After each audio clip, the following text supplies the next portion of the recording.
Ég vil bara byrja á því að bjóða ykkur hérna velkomin hingað í Sagnheima og það nú meiri fjöldi hérna en svona hefur við séð í þessi 2,5–3 ár sem COVID var en nú verðist það vera svona baki þannig að við erum svona komin aftur í þetta sem svona eðlilega.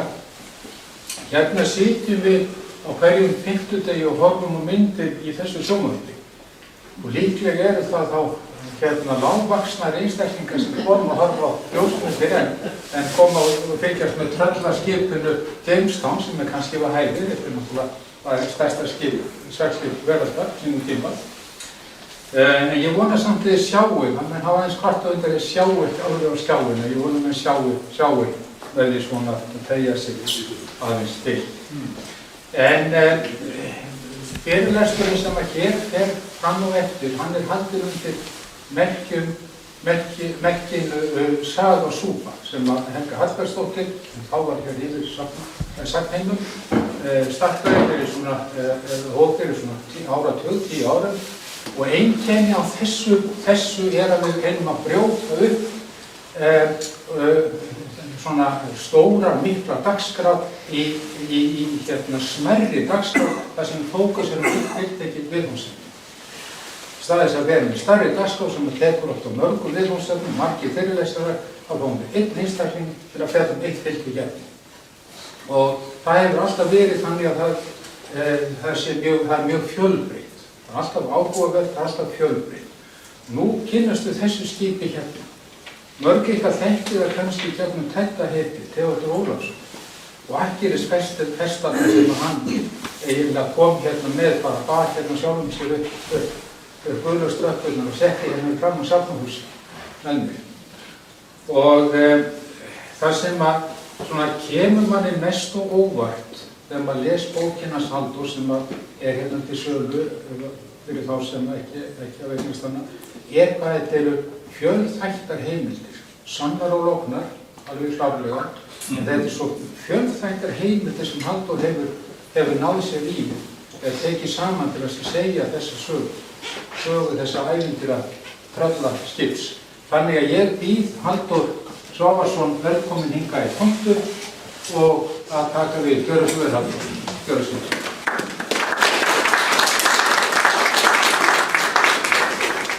Sælverði, gaman að koma hérna. Þetta komi hérna einu sinni áður en þetta er 3. sinn í sumar sem ég fengi til Vestmannaeyja og það er alltaf jafn gaman.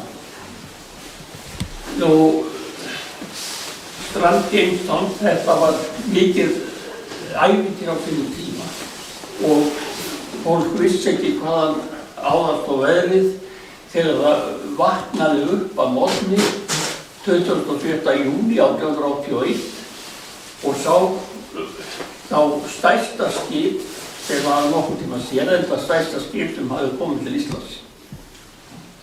Og það að segja þetta skip ef við flektum nú hérna með.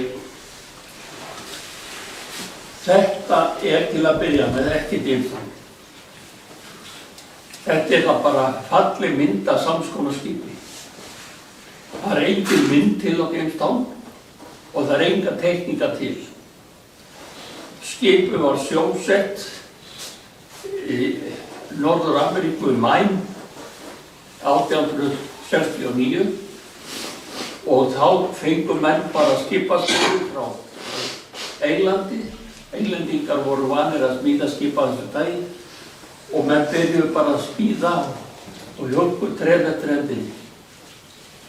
Þannig að það er engin mynd til á skipinu og þegar gufuskipin komu þá bara hættu þeir að byggja skip og skildu bara draslið eftir og engin veit meir. Það var ekki haldum, það var ekki byggðasafn á þess stað. En það getur svo mestu. Hérna er mynd af sams konar skipi, kannski eftir sömu teikningu og þetta er til 3 bróðars, þetta skip og það svona, þetta má ég að segja þetta er sko teikning, málverk, því á þessu tíma, frá þessu tíma er þetta ljósmyndir. Þannig að það mikið til á teikningum og málverkum sem að var málað að skipa og sum skipavél og geldi til að haga og önnur ekki. Þetta skip sem rúman 3 metrum styttra en Jamestown og til að gefa okkur hugmynd hvað Jamestown var stórt þá eina sem að ég hef til viðmiðunar og það að kallarnir suður á Reykjanesi þeir fetuðu skip og það gömul og góð íslensk aðferð og ég nota það mál, það eina mál sem ég hef séð þetta á svona netinu þar sem verið að skrifa eitt og annað og menn ekkert sammála alla hluti sko. En ef eins og ég hef notað bara þetta þegar þessum mennir fetuðu skip á þeim tíma og ef ég reikna með fetið sér 30 cm og margfaldat allt saman þá ég komin með 109,8 metra á lengd og til að gera sér í hugalund hvað skipið stórt þá fótboltavöllur í Laugardal 105 metrar og ef við sjáum fótboltavöllin fyrir ykkur þá sjáum við svona stærðin á skipið. Ég ætla að fara nokkur morgun áður ég helst lengra. Sko, málið var það þegar þeir fóru að byggja í Norður-Ameríku í Maine þá náttúrulega fóru að hópast þangað landnemar. Landnemar fóru allt í Ameríku og þar á meðal gullgrafarar og gullgrafararnir vildu finna eitthvað svipað og hafi fundist í Kaliforníu og þeir fóru í fjöllin og fóru að grafa og fundu mikið af málmi sem þeir ekki gátu unnið. Þeir fundu ekki gull en þeir fundu mikið silfur og silfrið kunni þeir hins vegar ekkert kunni ekki að ná silfrinu úr grjótinu. Þannig að til þess að finna einhver ráð við því, þeir vissu að það þurfti mikinn hita og annað þetta að bræða þetta upp, þá sendu þeir verkfræðing til Liverpool Englandi. Í Liverpool var mikil svona bræðsla. Þeir bræddu járn og þetta og Bretar átti nóg af kolum. Og verkfræðingurinn kom tilbaka með alveg nýja hugmynd. Hún var svo að flytja silfurgrýti til Bretlands og kol tilbaka. Já, kol voru illfinnanleg og þó þau voru til í Ameríku en það var dýrt að ná í þau minnst á þessu svæði og það var svo mikið þörf fyrir kol því að gufuskipin voru komin og járnbrautirnar og allt gekk fyrir gufu og menn sá bara gufu alls staðar. Þannig að þetta var fínt business að flytja í kol. Þessi skip, og nú tala ég þetta bara sem eins og Jamestown, þau sáu alla flutninga frá Ameríku til Evrópu. Þið sjáu hérna eru 2 hús. Það er hús hérna og svo er annað hús einhvers staðar hérna líka. Þeir eru séðtaluna hérna. Þessi hús voru mannaíbúðir. Það voru engar mannaíbúðir neðan decks. Því að það var svo mikið mál að koma farminu fyrir, því meira sem gátu flutt í betra. Og þetta skip, það var hugsað í upphafi sem eitt teflutningaskipanna. Það eru skip sem voru til Indlands og Kína með vörur frá Bandaríkjunum, til dæmis kornvöru og ýmislegt. Flutti tilbaka postulín og te og hvað þeim ráð að selja og svo kom reyndar að skjóta því inn í kom aukageta á leiðinni sem að menn sá ekki fyrir en voru fljótar að læra. Í Indlandi var á gömlum tíma kunnáta til að rækta valmúa og búa til hass.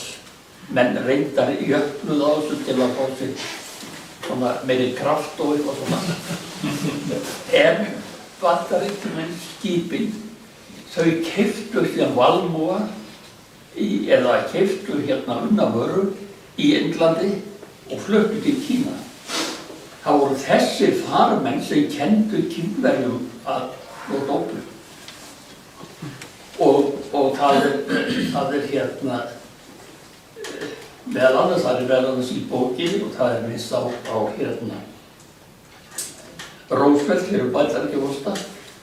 Hann var forseti vegna þess að mótrættir hann var svo rík og hún efnaðist á ópíumsölu til Kína. Í þessu húsi hérna var skipstjórinn og hérna var áhöfnin. Já, ekki áhöfnin heldur yfirmenn áhöfnarinnar. Það þurfti að gera vel við þetta var mjög flott hús og þegar þetta kom ljós að þetta var palisander í skreytingum og allt þarna inni, það var mikið, þetta var húsi hérna framan. Þarna voru háseitarnir og farþegarnir. Því á þeim tíma sem að Ameríka er að byggjast upp og fólk sækir frá Evrópu til Ameríku eða einhvers staðar frá Kína og Indlandi og hvað sem var, þá var ekki farþegarskip. Fólki kom alltaf á svona skip og líka á gufuskipum þegar þau komu. Þannig að þetta hýbýli hérna, þeir sögðu nú gömlu kallanir eða kannski einhverju gamlir þá sem voru að kanna skipin að þarna hefði getað sest 300 manns til borðs. En við höfum sammála það ég og útgefandinn að fara niður í 200. Þetta menn voru nú vanir Straumgerðalanda og þannig en það breytir einhverju. Þarna var fólki flutt. Síðan við hlöppum veið. Hérna lendi það, hérna lendir það í hafnum á kletti sem að heitir Hestaklettur. Og við skulum gæta því að á þessum tíma var timburlaust land. Við áttum ekki til Agua og það sem að kaupmenn fluttu inn, það var allavega og yfirleitt eitthvað ódýrt og slæmt. Þannig að skipið reyndist fullt af viði, plöggum sem að voru úr, með vissi ekki hvað það var, ég held að þetta væri harflegur eitthvað, þeir þekkti geta sem furut, Kristaspíturna sem við á Kaupmannum. Þannig að þetta var Borgunbæn og það var ætlað í þessum plöggum, það var ætlað undir járnbrautateina í Englandi. Já, þeim tíma voru Englandar skotir að Bretar að járnbrautavæða landið. Og það er rétt að segja hvernig fengur og með skip hafi verið hérna að fá þetta fulla tíma. Í skipunum voru 3 lestar. Ekki lóðið skipt, heldur það voru 2 milligólf í skipinu. Það var 2 gólf því að skipið var svo hátt, það voru 6 metrar á milligólfa. Og skipið tók alveg óhemju mikið og sneisa fullt af góðviði. Og það var náttúrulega uppi hótel og vill og strand á þessum tíma. Við köllum það bara strand og það hefur reki. Það var þannig að hérna, sko ef þetta var reki eða rakikur, trjátrömbur, þá átti sá rekan sem átti fjöruna. En svo voru gerð greinamunar á því þegar þetta var strand, þá heyrði þeim til yfirvaldið. Þá kom sýslumaður á málinu. Og í þessu tilfelli landfræðingi. Því að þetta var það flokka sem strand, því að menn á Suðurnesjum réðu ekkert við þetta skipið að taka þeim viðinn. Og þegar menn opnuðu skipið og fóru að náliðinum, þá var svo velhorfur gengið, það kunnáttu samlega gengið, að það þurfti að losa borðin með járnkarli. Og það er gert vegna þess að þetta var alveg þétt, því að ef að skipið í miklu hafróti, ef að klákandi fór að nuddast eitthvað, þá myndaði hita, það gat endað kveikinu. Og eldur borð í svona skipi fullt af trjám, það var ekki að tala það var eldur maður brá bara svo kom fyrir. Svo við skulum kíkja á næstu. Þetta nú bara hérna klettur, með hestaklettur þarna stranda í sig. Það hafði fyrst komið hérna inn eftir og hérna var það mikið útfall úr ósnum og skipið rak aftur og aftur hérna aðeins vestar og þá þetta rak í klettið og það var 200-300 metra í land. Og það voru tveir menn úr Reykjavík sem að gerðu samning við yfirvaldið það að bjarga því sem bjargaði úr skipinu og þeir björguðu efstu löstinni. Og þegar þeir voru búnir að því voru þeir búnir að fá nóg fyrir Reykjavík og nágrenni. Það þurfti ekki meira timbur. Eftir voru 2 lastar og skipið sjálf. Bændur gerðu þá tilbúið í skipið með aðstoð Dauðs kaupmanns í Keflavík og þeir keyptu skipið fyrir, hvað ég var að segja, smára. En það þeir vildu. Og þegar þeir voru að tæma skipið hérna í Hestaflett, þá var þeir sem komu Reykjavík, þeir leikt skonnur, franskar skonnórtur og fluttu timbri yfir í hana og hún fór margar ferðir á milli. Aftur á móti, ef að veður var vestan stælt, þá var timbrinu rutt í sjóun og látið reka í land og menn dróðu það svo úr klöppunum í land og vögnuð þarna 12 tíma á dag fyrir 3 krónur á dag, þetta er 3 krónur. Sem þá það var menn allt Reykjavík, austum allar sveitir sem kom í vinnu. Og ekki bara það. Það var gert vikulega og borgaði pening. Menn höfðu bara fjöldin, hafðu bara aldrei séð peninga. Þetta var allt saman í vöruskiptum. Þarna voru peningar og menn lögðu þá fyrir.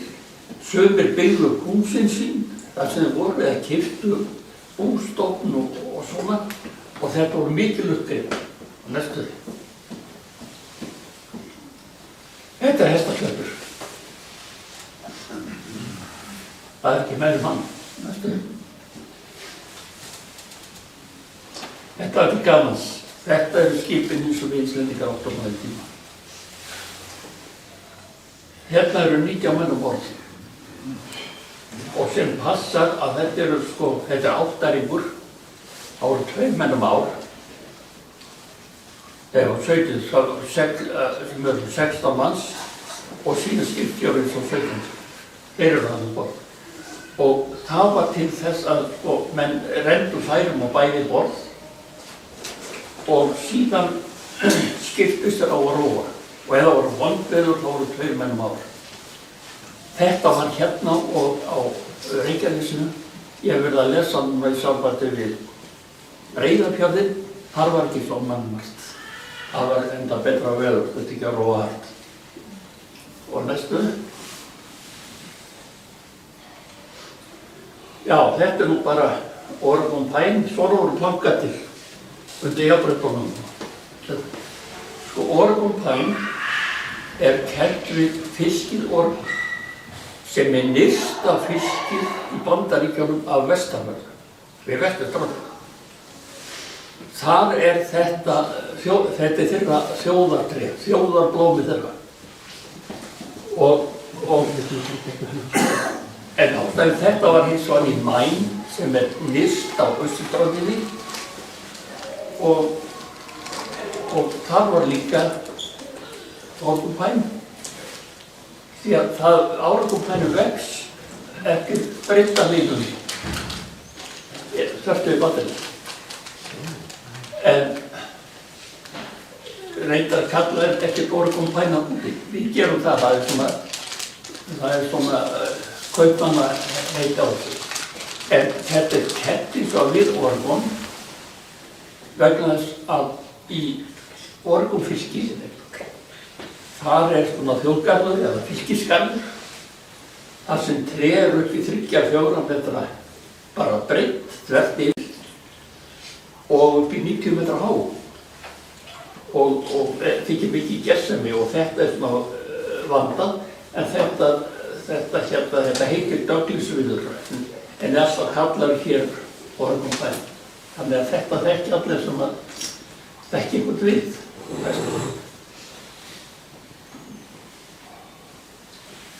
Þá er konið súrskulinn. Og hvernig kemur hann þessu máli við? Hann kemur í þannig að segir þetta var teflutningaskip, það var ætlað til Ísland og Kína og voru að fara suður fyrir Afríku. Og þetta lengdi ferðina við, ef ætlar að keyra í góðum bíl og fullri ferð, 12-10 daga. En þarna voru yfirleitt vondveður og svona gekk á ýmsu og bæði hættulegt og svona. Þannig að Bretar hafðu það í gegn að skrafa skurð í gegnum Suez-eyju. Og þetta er hann allur handgrafi. Og þetta var fyrir skipin þegar það var Tyrkir hefðu umsögn þetta eða töldu þegar þetta land á þeim tíma og samdu við Tyrkir þetta. Og lengdir á skurðinum, ég manna ekki hvað kílómetrar, en hún leiðin frá Reykjavík og svo leiti austur fyrir Vík í Mýrdal. Það lengdir á skurðinum. Allur handgrafinn og svona og hvort eitthvað hefur fengið verði eftirlutna hins vegar þegar seglskipin ætlaði það kom ljós, það var ekki hægt að nota þau. Þetta er allt saman gufuskip.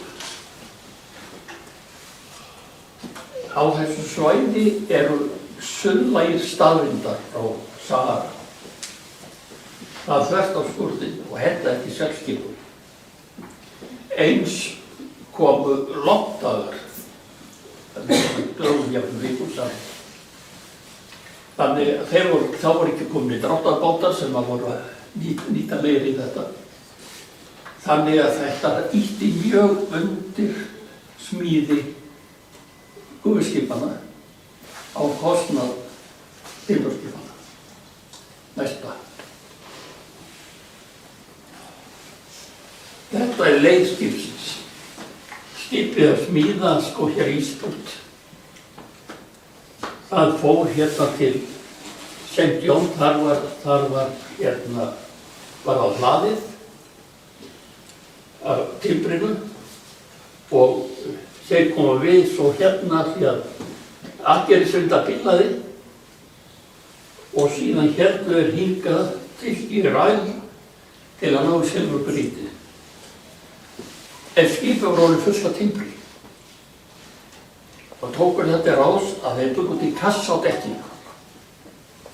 Góðum viði því að menn hendust ekki grjóti beint á dekkinu. Og kassin hann tók kassa á sirku borð, það voru sem sagt opnir kassar við gólfi og það er áætlað að það veru 300 tonn skipinu ofan þess. Því að þetta var auka geta fyrir skipafélögin. Þetta var fín business. Næstu.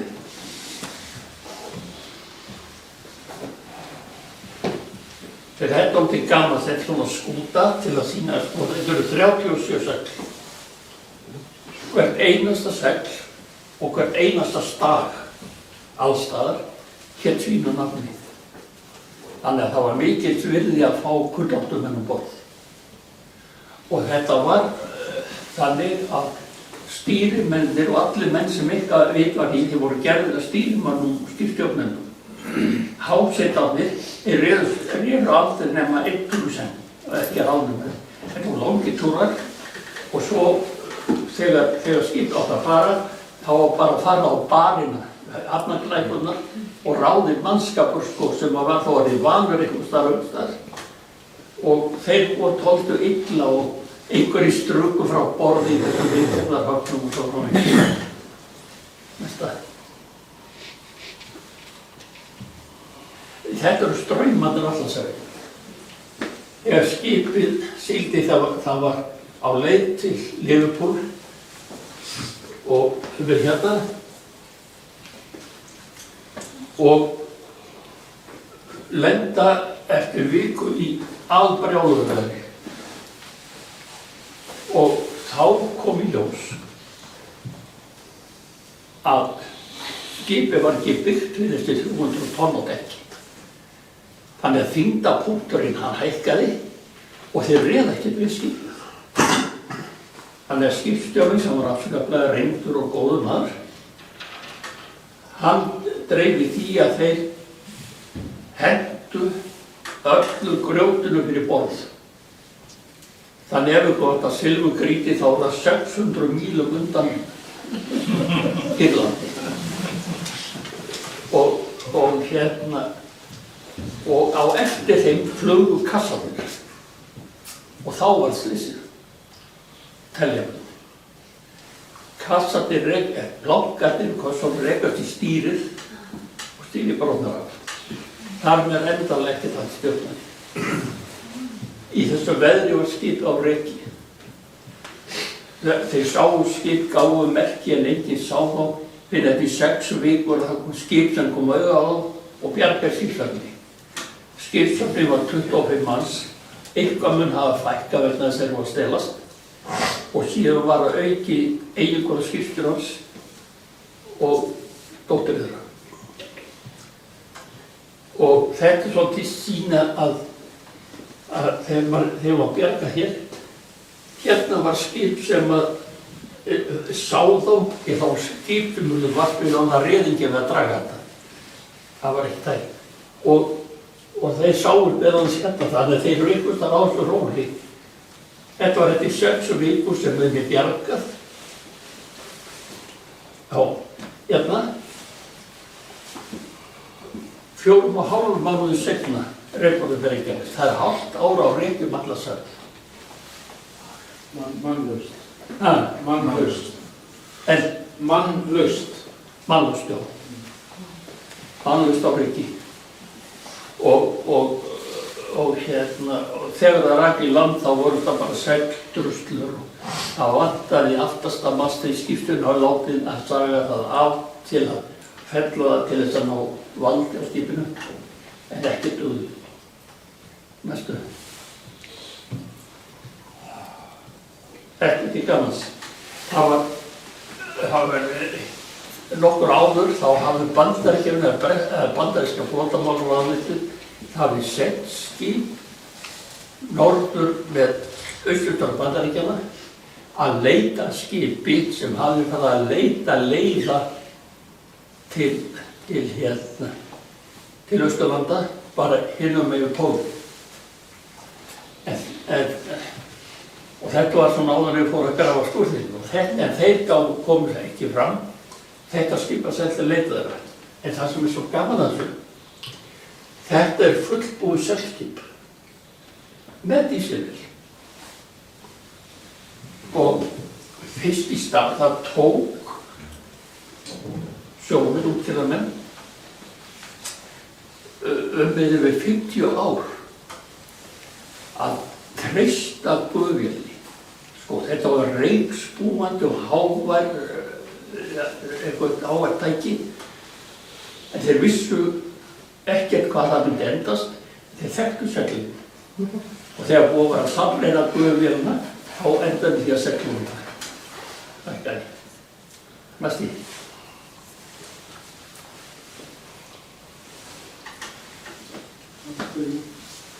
Þetta er silungaríkið. Þetta eru verðmættir sem menn sótti. Hins vegar, menn töldu þegar þetta fréttist af blöðu, fréttist frá Ameríku, þetta skip var saknað og það var með svona mikið silungaríki. Þegar það rak upp í hafnir, var eina grjótið borð ballastin. Hún hefur verið þung. Þetta úr ballastinni og ég spurði jarðfræðing það hvers það væri svo þung, því að þetta eru tæpum 4 sinnum eðlisþyngra en blágrýtið sem við þekkjum það. Það er vegna þess að þetta er allt fullt af járni. Þetta er bara ekki nýtalegt nema þá en nútíma tækni. Og næsti. Þetta er akkeru limstong og það er akkeru 2,5 tonn og þetta er keðja eins og er hérna úti, skiltunni hérna úti er hann 2 og þetta akkeru er til sýnis við kirkjuna í Höfnum úti, það er gaman að skoða það. Næsta. Þetta er hús sem var byggt eftir á Sandgerði, byggt í Sandgerði og er stærsta hús í Sandgerði á þeim tíma og útgerðarmaður sem byggði það og það er allt sem var byggt úr þessum biti. Og Lægjuklúbbur í Sandgerði var gefið þetta hús bara upp á það að laga það og þeir gerðu það og þetta er þeirra fundarstaður. Hérna er hitt akkerið. Reyndar voru 4 akkeri í Sölvunborg, en 2 framan, svo við akkeri aftan og það er einmitt til að halda þess á réttu róli því að þetta voru ekki að bryggju hvað það var svona. Það voru ekki að bryggju til og þá voru að festa bæði framan aftan. Og næsta. Ekki þetta? Já, þetta var vatnaði. Það var hérna á sínum tíma, það er gaman að lesa, ég lesi fundargerðir Vestmannaeyjahafnar frá þessum orðum. Stóra vandamáli var þegar þeir voru að byrja með litlu bátana. Árabátarnir voru dregnir upp í Hrófa. Þegar þeir voru komnir í áttaringa, jafnvel tenaringa, þeir voru svo þungir að það var ekki hægt að taka upp í Hrófana.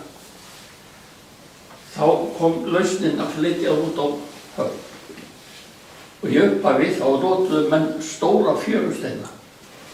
Þeir bundu bandum og síðan einhvern flotholt og þetta voru þeirra ból. Svo stækku bátarnir, þá var þetta ekki nóg.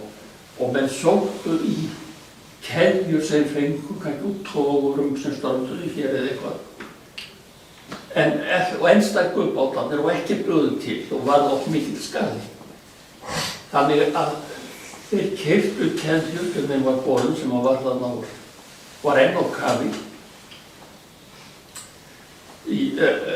þarna í Strandstað og lögðu keðjuna hérna alveg upp í, það var steypt niður í akkeri fyrir vest, í klappina fyrir vestan niður í Arnagarðinn og er náttúrulega eitthvað af öðrum kann að vera aðrar keðjur, þetta var svona megin keðja. Og næsta. Þetta er svona til að sýna setur þið betur röðin á bátum. Og einn enn. Þetta ekki. Þetta var ból. Þegar keðjan kom, þá voru smíðuð mjög stór ból með mikið flot sem að þyldu öllu veður og allt og myndi alltaf að þetta ganga. Og lánið liggur í því að áhugamenn knattspyrnu í Vestmannaeyjum, þeir björguðu síðasta bólinu með því að gera það að tákni við fótboltavöllinn. Næsta.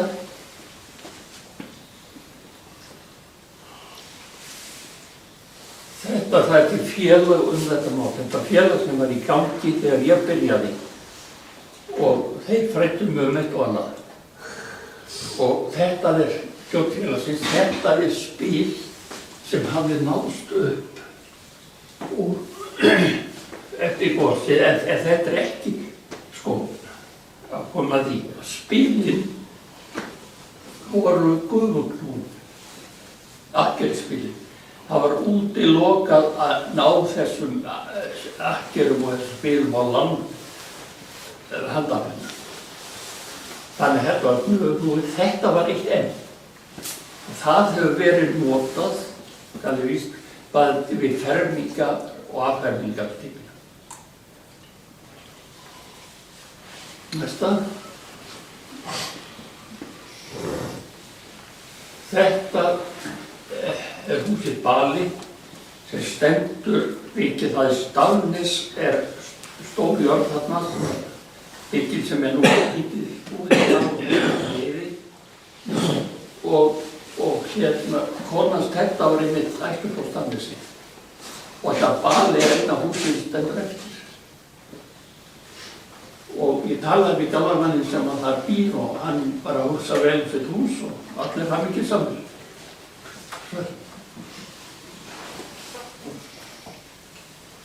Bara til svona grínið að timbrið var svo gott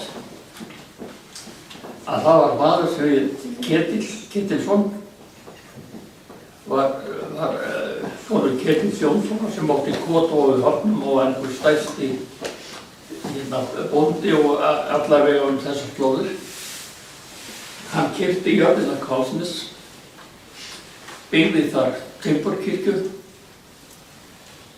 og bjó aðeins í 1 ár í Karlsnesi. Þá flutti faðir hans til Ekkjunnar, bæna við hliðina, þannig að hann fékk jörðina og báða bæina og var sennilega ríkasti maður landsins, eða þess að fastum það. Hann fékk spurtur á því að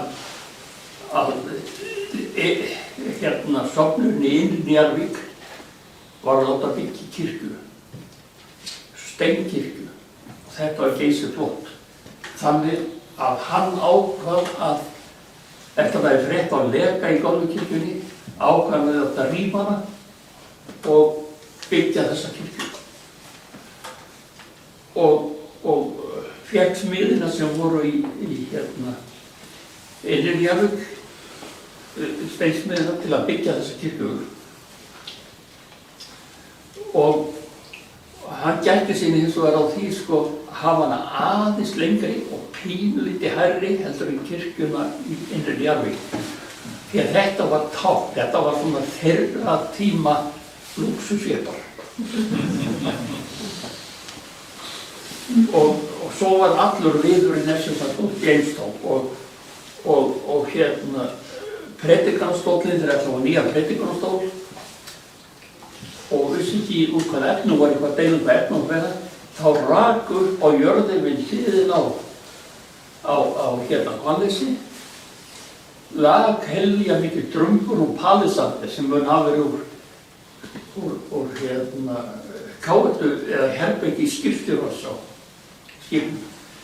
Það var smíðaður honum predikanastól sem var stendur henn. Næsta. Þetta Unuhús, sjólist. Una í Garði var þekkt kona á Suðurnesjum og köllu áttu Völva Suðurnesja. Það verið að stansi þetta núna og þetta sýna hvernig heimili alþjóðfólks var á fyrir hluta síðust aldar. Næsta.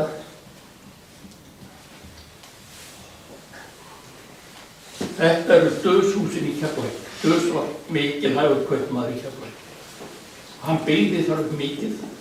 Kirkju meðal annars aðra síðun af Jamestown þegar skipið brotnaði. En þetta græna hús eigi hlutin sem ennþá stendur.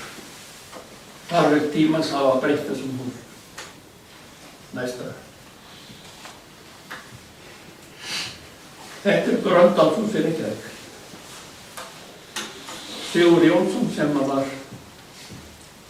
sem var verkstjóri við björgun húsana, björgun timbursins þarna á staðnum, á vélsmiður og mikill orkubolti. Hann byggði þetta hús, það er þetta nýbúið að flytja á. Hann var með hérna á hæðinni vélsmiður og bjó uppi. Og vegna lögunar húsins þá var þetta kallað púlt eða skrína eða einhverja svona góða lögum. Og næsta.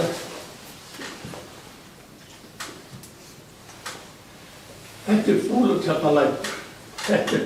Fúlutjarnalækur voru hreppamörk Reykjavíkur og þau voru nokkur negin þar sem að hérna Kringlumýrarbrautin í dag.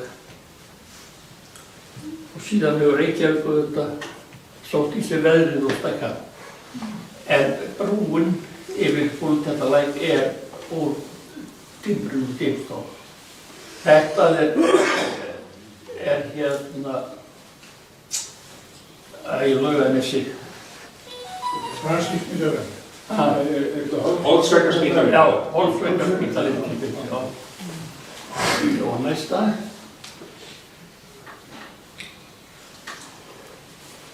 Já, þarna erum við komin endaður brúnum Rolfsson. Sko þessi brúin var reist á ákveð byggja þessa brú á Tryggvi hvað? Borgarstjóri Gunnarsson. Hann smíðaði brúna eða fékk bíðana í Írlandi og hún var reist þarna. Þetta var mikil samgöngubót nema timbrið á gólfinu. Það var timbur og Dimstál en hundi ekki betra. Og yfirleitt endist timbur í brún og svona, það endist ekki nema í 20-30 ár. En þetta timbur sem var á brúnni þar til á var ekki notkun og slitnaði annars strengurinn var þetta 54 ár. Og eftir það var þetta notað sem undirbygging í snúningsvið á Þjóðleikhúsinu. Já. Næsta. Þetta er Þjórsárbrú og þetta er sama saga þar. Þetta er svipuð brú og timbrið úr Dimstál. Og næsta. Þetta er eystri brún yfir hérna Elliðaár. Sko, það er breytnað en þess að brúin sjálf er úr Dimstáltimbrinu. Þetta er aftur hlaðið, svo báða enda og ef þið farið þarna og kíkja á gamlu brúna sem er nú ekki lengur í notkun þarna við fyrir norðan vín, þá sjáum við eldri brúna og undirstöðurnar á henni eru byggðar ofan á þessum undirstöðum. Þannig að þetta er enn í gangi. Og næst. Þetta er ég.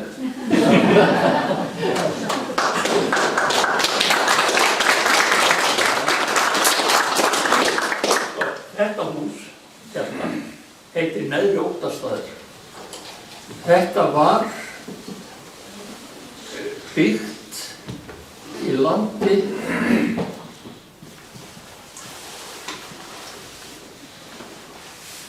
þetta var byggt við erum að gleyma allum.